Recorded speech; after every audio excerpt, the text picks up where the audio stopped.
இது காலையில பாருங்க. இது காலையில அது கடிச்சதும். இது 7 மணிக்கெல்லாம் கடிச்சிருச்சு இந்த மாதிரி.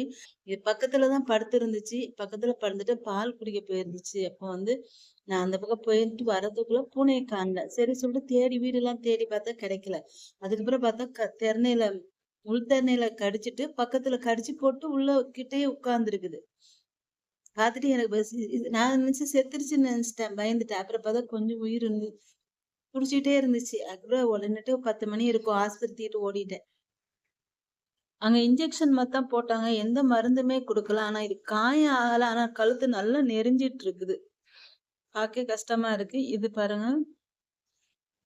இது இந்த நேத்தெல்லாம் எவ்ளோ சேட்ட பண்ணிட்டு இந்த மாதிரி இருந்துச்சு. ரொம்ப நல்லா இருந்துச்சு. சந்தோஷமா இருந்துச்சு. ஆனா இன்னைக்கு அது இந்த மாதிரி கிடக்கும்போது ரொம்ப கஷ்டமா இருக்குது. பாருங்க நேத்து இது வந்து அவ்ளோ சேட்ட பண்ணிக்கிட்டு இருந்துச்சு. கடிக்க, அடிக்க, இந்த மாரி குதிக்க. நேத்து கூட ஒரு வீடியோ போட்டிருந்தேன். அது கூட எப்படி இருந்துச்சு. ரொம்ப நல்லா இருந்துச்சு அந்த வீடியோவும்.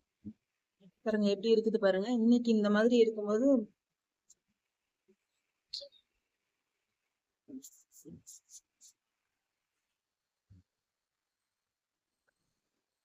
நம்ம அடிக்க கை ஓங்குனா, அதுவும் கை அப்படியே அடிக்கிறதுக்கு கை ஓங்கும்.